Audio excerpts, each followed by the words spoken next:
Have you ever felt like something huge was about to happen, like a real game changer, and then nothing?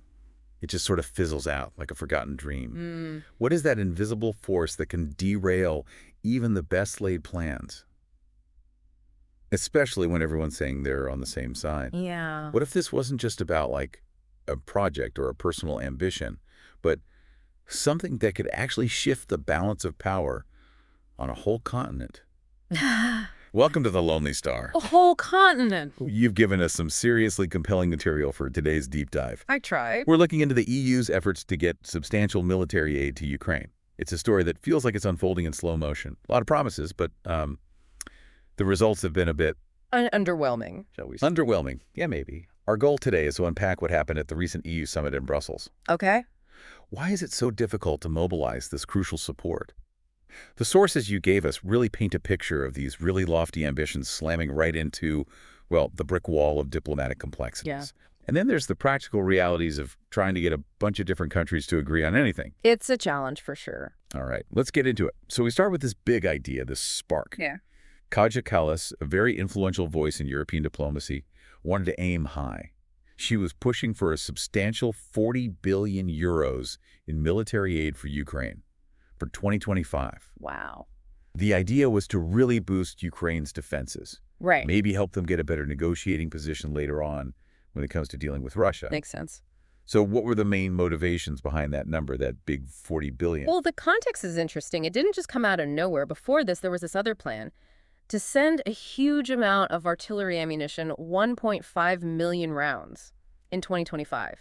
But it got blocked by Hungary, so they already knew they needed to find a more impactful way to support Ukraine.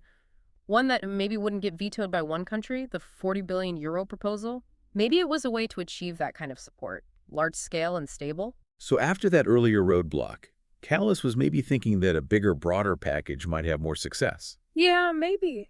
But then we had the Brussels summit, and that big 40 billion, it didn't exactly sail through, did it? Nope, it definitely hit some turbulence. So if we look at what happened afterwards, we see a lot of EU diplomats giving some pretty honest opinions. Oh. They said there was a fundamental problem. They didn't do enough groundwork with the key players before they formally presented the plan. Oh. One diplomat even called the whole process botched up.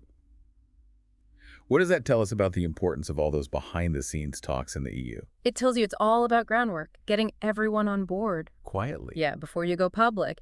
And even if your intentions are good, without that, things can really fall apart. And it shows that the EU isn't just this single entity. Right. It's a bunch of different countries with different agendas. And the sources really show this, how different countries feel differently about things and how willing they are to actually chip in. Right. Makes you wonder if there was something else going on besides the money. Yeah, absolutely. There's the whole bigger picture of European geopolitics to consider. You've got the southern European countries, for example. Geographically, they're further away from the conflict, so their main security concerns, they're different. Their budget priorities are different, especially compared to those countries on the eastern side, the ones that share borders with Russia or Belarus. But what I found interesting was even France, Oh, yeah. a major military power in the EU, they didn't completely support that 40 billion euro package. So it makes you think. It's not just about how close you are geographically. That's a really good point. So facing all this pushback, they had to scale down that initial plan, right? Right. Callas Yeah. then came up with this more modest first step, back to that urgent need for artillery ammunition. Exactly. The sources show a really quick shift. That initial vision, 40 billion. It turned into a proposal for 2 million rounds of large caliber artillery ammunition. And then they refined it even further. What Kellis called a more realistic target, 5 billion euros, specifically for ammunition, deliverable in 2025. It looks like they realized that initial target was just too ambitious, too much political pushback within the EU. But even with this smaller, more focused effort, there were still problems in Brussels. It wasn't a smooth ride to get everyone to agree. What were the main sticking points this time? This is where it gets really interesting. EU diplomacy can be very nuanced. The French, Italian, and Slovakian ambassadors, they seem to play a key role. Okay. They said that contributions from other member states should be voluntary. Now, at first glance, that sounds pretty reasonable, right? Each country can decide how much they want to commit. But if you dig a little deeper, what could that actually mean? making it completely voluntary in a situation as critical as this. It feels like it could really weaken the whole thing. If there's no real pressure, no obligation to contribute, some countries might just say, now we're good, or they might just give a tiny amount, and then the whole effort falls apart. Exactly. Our sources hint that Callas might have miscalculated. It raises this question of strategy and how you manage relationships. Oh, yeah.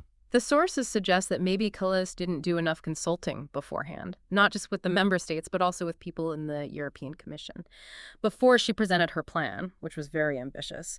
And there's that quote from a diplomat from Central Europe about the difference between being a prime minister, where you can be more directive, and her current role as a diplomat, where you really have to build consensus, navigate all these different national interests. And personalities. Yes, and personalities, too. What do you make of that difference in how she handled things?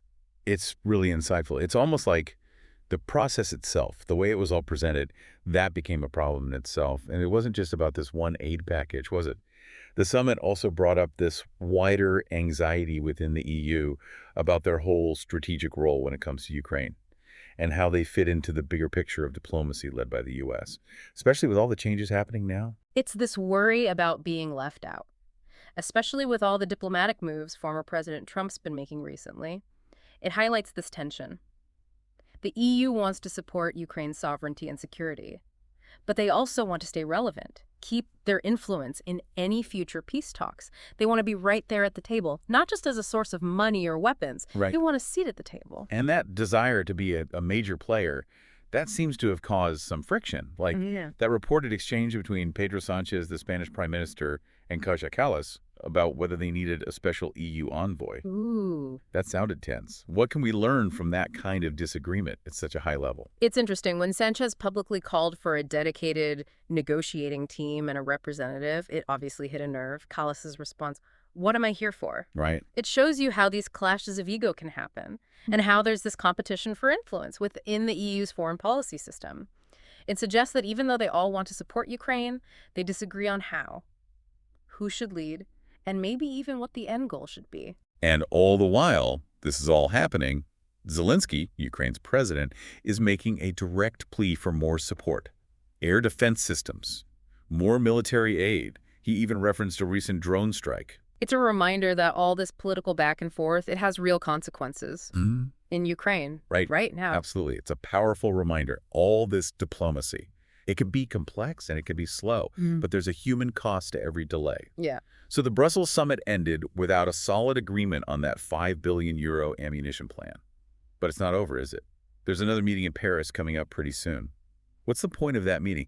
And why are non-EU countries like the UK and Canada involved? The Paris meeting on March 27th, it looks crucial. It's not just EU members, it's also key allies outside the bloc, the UK and Canada. It looks like they're trying to create a more unified group to support Ukraine. And they're going to focus on Europe's position and their demands regarding any peace talks. So it's not just about sending aid, it's about taking a longer-term approach to resolving this conflict. And the sources also give us a glimpse into these bigger debates within the EU about defense funding in general. It's not just about this one aid package for Ukraine.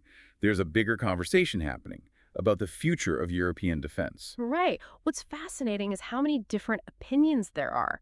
Take Italy, for example. They're saying, let's use more private capital. Let's explore common EU funding instead of always relying on individual countries to go into debt, which can be a problem for some. Yeah, that makes sense. Slovakia's position is interesting, too. They said they might veto more sanctions against Russia if they think those sanctions are hurting the chances for peace. This shows you the huge range of views in the EU on how to deal with the immediate crisis, but also how to deal with the bigger picture of European security. And then you have the ongoing discussions about those EU defense bonds, even just figuring out what counts as military investment. It shows how much they disagree on a unified plan. And then out of left field, we have Christine Lagarde, the president of the European Central Bank, talking about an opportunity for the euro and EU financial markets. Because of instability in the U.S. financial markets. I know. Feels a bit random, but how does that fit in with all this talk about defense and aid? It might seem disconnected, but what Lagarde is saying, it adds this whole economic dimension. It's a reminder that all these world events, they're connected. Even in a security crisis, the economy matters. The euro as an investment currency, it could influence how much money is available for defense, for aid. So to sum it all up, that initial plan, The 40 billion euros for Ukraine in 2025, championed by Kaja Kallas, well, it didn't go over too well because of a lack of agreement early on, and because all the EU countries have different priorities. Even the scaled-down version, the 5 billion euro ammunition proposal, faced a lot of resistance in Brussels. It really shows how tough it is to get everyone to agree in the EU, especially on something this important and complex. Yeah. It shows how ambition can get bogged down in the realities of international relations. National interests, budget constraints, even just how you approach diplomacy, it can all throw a wrench in the works. So after all this, what do we learn?